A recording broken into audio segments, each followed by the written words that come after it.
నమస్తే. Welcome to legend TV. ప్రస్తుతం నాతో పాటు బక్కా జాక్సన్ గారు ఉన్నారు. మాట్లాడే ప్రయత్నం చేద్దాం. ఇటీవల జరుగుతున్న అంశాల గురించి, అలాగే ఆయన కూడా ఆమరణ నిరాహార దీక్ష 48 గంటలు నిరుద్యోగుల తరపున కొట్లాడే ప్రయత్నం చేస్తా ఉన్నారు. ఈ 2, 3 తారీఖుల్లో ఈ నిరాహార దీక్ష అయితే ఉంటుంది. సో, ప్రస్తుతం మాట్లాడే ప్రయత్నం చేద్దాం. నమస్తే సార్. ప్రధానంగా అంటే నిరుద్యోగ దీక్ష మీరు గతంలో మొన్న కూడా చేయడం జరిగింది. దాదాపు చావంచుల దాకా వెళ్ళొచ్చినట్టే ఆ పరిస్థితి. మేమందరం కంటిన్యూ అయ్యాం అప్పుడు కూడా. మళ్ళీ అదే నిరాహార దీక్ష తీసుకోవడానికి ప్రధాన కారణం ఏంటి? మేము చావు అంచుల దాకా పోతలేము. కాకపోతే ఆ నిరసనని గట్టిగా తెలపాలని. ఎందుకంటే వీళ్ళు సావులకు కానీ, అందుకని మేము ముగ్గురు అమరవీరుల వేదిక ప్రాంగణం అని అవును. పెట్టాం. మా దీక్ష అవును. ప్రాంగణానికి అక్కడ జరిగేది ఏంటంటే వీళ్ళు మొండిగా ఉన్నారు. వీళ్ళకు నిరసనలన్న ఉద్యమాలన్న ఉద్యమకారులన్న విలువ లేదు. ఆపోజిషన్లో ఉన్నప్పుడు ఒక మాట, పవర్లో ఉన్నప్పుడు ఒకటి మాట్లాడతారు. బాజాప్తా ప్రియాంక గాంధీ గారితోని వీళ్ళు ఇక్కడ యూత్ డిక్లరేషన్ పెట్టి ప్రతి నెల 4,000 రూపాయలు మేము నిరుద్యోగ భృతి ఇస్తామన్నారు. సంవత్సరం లోపు 2 లక్షల పోస్టులు నింపుతామని చెప్పారు. వీళ్ళు గట్టి కొడితే 12,000 పోస్టులు కూడా బరాబర్ నింపలే. అవును. వాళ్ళు 55,000 పోస్టులు నింపినామని పచ్చిగా సిగ్గుగా ఈరోజు అబద్ధం ఆడే పరిస్థితి. జాబ్ క్యాలెండర్ ప్రకటిస్తామని మేము ఇప్పటి వరకు జాబ్ క్యాలెండర్ ప్రకటించలేదు. పైగా వీళ్ళకు ఉద్యోగాలు ఇవ్వాల్సి వస్తుందని 65 సంవత్సరాలకు పెంచిండ్రు. ఇప్పుడు ప్రొఫెసర్లు పెంచేసిండ్రు, డాక్టర్ ప్రొఫెసర్లు పెంచిండ్రు. ఇంకా ప్రభుత్వ ఉద్యోగాలు కూడా పెంచడానికి ప్రయత్నం చేస్తుంది. కాంట్రాక్ట్ ఉద్యోగాలు దాదాపు 1,067 మంది ఇంకా కొనసాగుతూనే ఉన్నారు ప్రభుత్వంలో. వాళ్ళు అదే విధంగా ఉన్నారు. కాబట్టి ఈరోజు వేరే 46 జీవో కొట్టేస్తామన్నారు, అది అట్నే ఉన్నది. 29 గ్రూప్ 1 29వ జీవో అట్నే ఉన్నది. అది రద్దు అంటే రద్దు కాకుండా అది ఆపింది. మళ్ళీ పైగా కోర్టుకు పోతే కోట్ల కసి మీద ప్రభుత్వం కోట్ల రూపాయలు అడ్వకేట్లకు వెచ్చించి ఈరోజు నిరుద్యోగుల మీద కొట్టాడే ప్రయత్నం చేస్తూ ఉంది. కాబట్టి ఇది ఆంధ్రప్రదేశ్ ఇప్పుడు నేను చైనాతో పోటీ పడతా, ఆంధ్రతో పోటీ పట్టనున్నారు.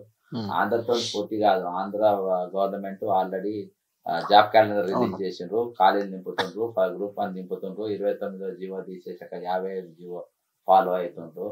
ఈరోజు నువ్వైతుంది అక్కడ మెగా డిఎస్సి పెట్టేసిండ్రు. ఇక్కడ మెగా డిఎస్సి లేదు, పొందలేదు. 11,000 పోస్టులు ఇచ్చిండ్రు. 20,000 పోస్టులు 1 year లోపు నింపుతామని కేవలము వీళ్ళు 11,000 పోస్టులు, అది గవర్నమెంట్ ఇచ్చిన 6,500, వీళ్ళు ఒక 5,500 కల్పించారు. కాబట్టి 12 ఇప్పుడు దాదాపు 13 నెలల నిరుద్యోగ భృతి వెంటనే చెల్లించాలి. నంబర్ 1. జాబ్ క్యాలెండర్ వెంటనే విడుదల చేయాలి. అర్థమైందా? లేకుండా మాట ఇచ్చినందుకు ప్రియాంక గాంధీ వచ్చి క్షమాపణ చెప్పాలి, మాకు ఇచ్చిన మాట తప్పినందుకు. ఖచ్చితంగా ఈరోజు నిరుద్యోగాల్లో కానీ చెప్పాల్సిందే.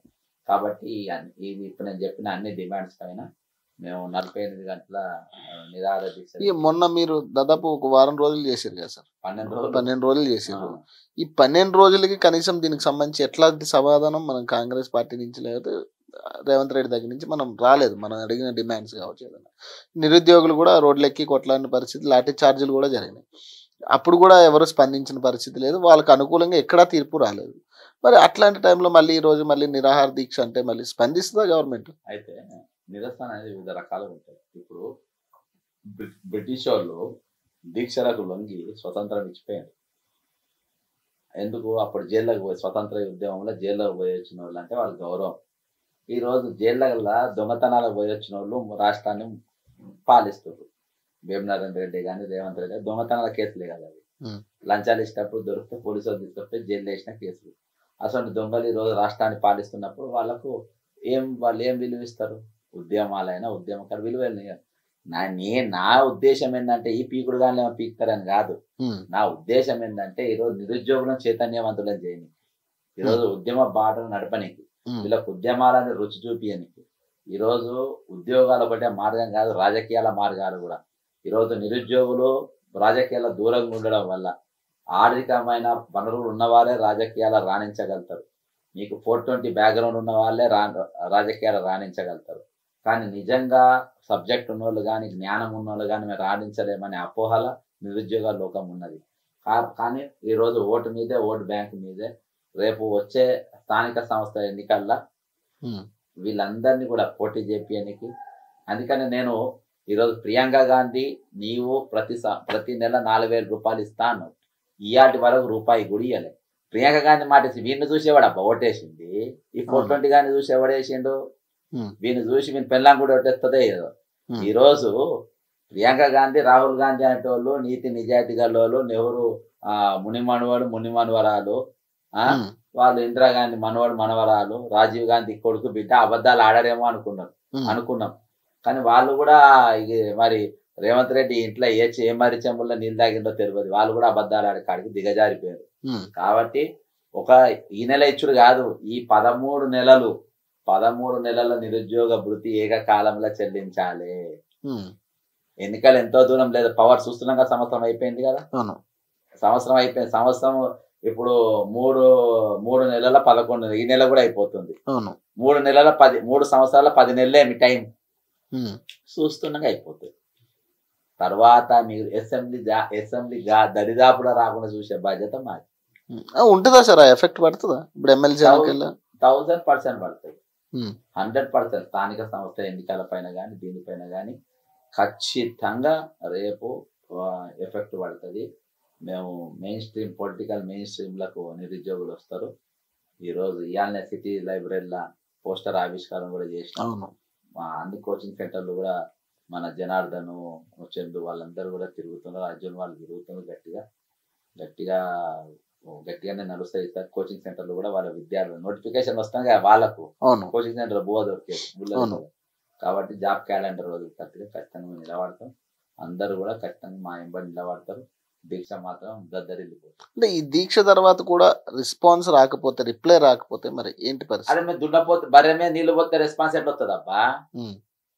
రెస్పాన్స్ కోసం కాదు, అప్పుడు రెస్పాన్స్ కాదు వీళ్ళు ఉచ్చగాలు రెస్పాన్స్ చేస్తారని ఎవరంటారు? ఈ దొంగలు 420 గాలు రెస్పాండ్ అవుతారు, ఆపీకుడు గాల రెస్పాన్స్ కోసం మేము ఎందుకు చూస్తున్నాం? మేము నిరసన జరుపుతున్నాము, మీరు చేసింది అబద్ధం అంటున్నాం. ఈ రోజు భారతదేశం మొత్తం ప్రియాంక గాంధీ అబద్ధం ఆడిందని భారతదేశాన్ని మొత్తం తెలియజేస్తాం. రాహుల్ గాంధీ అబద్ధం చెప్పిండు అని భారతదేశం మొత్తం తెలియజేస్తాం. ఏ రాజ్యాంగాన్ని రాహుల్ గాంధీ గారు చేతిలో పట్టుకొని ఈ రాజ్యాంగం సాక్షిగా రిజర్వేషన్లను 50%+1 కు మేము ఇస్తామని చెప్పి పచ్చి అబద్ధాలు చెప్పిండు. ఇక్కడ అదే రిజర్వేషన్ ఇక తూట్లు పొడుస్తూ 29 జీవో తీసుకొని వచ్చి కోర్టుకు పోతే సవాల్ చేస్తుంటే మీరు గాడిదలుగా వస్తుంటారు అని అడగబోతున్నారు రాహుల్ గాంధీని. జాతీయ స్థాయిలో ఎఫెక్ట్ పడబోతుంది వీళ్ళకు. నేను ఇక్కడ లిప్పుడు పాలిటిక్స్ చేసుకొని మేము కూర్చోలే, అరేందా? ఈ జాతీయ స్థాయిలో రోహిత్ వేములను కూడా శవాన్ని కూడా అమ్ముకున్న బాపతి వీళ్ళు. రోహిత్ వేముల శవాన్ని ఆపుకున్న, ఎవరి మీద ప్రేమ ఉండదు వీళ్ళకు, దొంగలు వీళ్ళు. ఇలా చెప్పేది ఒకటి చేసేది ఒకటి వీళ్ళు.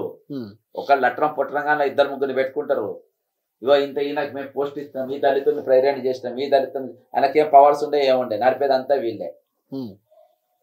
కాబట్టి ఈరోజు మా నిరసన తెలిపేది జనంకు తెలియనికి, మా కడుపులో మంట జనానికి తెలియనికి. ఒక పబ్లిక్ ఒకళ్ళు మూసి వాళ్ళకు నిరుద్యోగం సపోర్ట్ చేయాలి, నిరుద్యోగం మూసి నిరోధక చేయాలి. అక్కడ ఒక సమస్య పైన ఇంకోళ్ళు స్పందించేటట్టుగా ఈరోజు వయసు భర్త క్రియేట్ చేయడానికి జరుగుతున్న దీక్షలు. కానీ ఈ పీకుడు కాదేదో మాకు స్పందించాలని, గొట్టంగా వచ్చి మా సమస్య తీర్చాలని ఎవడు ఇక్కడ పెట్టుకోలే. ఇప్పుడు నిరుద్యోగులకి చెప్పడానికి, తెలియజేయడానికి అంటారు మొత్తం దేశానికి తెలియనికి, రాష్ట్రానికి దేశానికి తెలియనికి.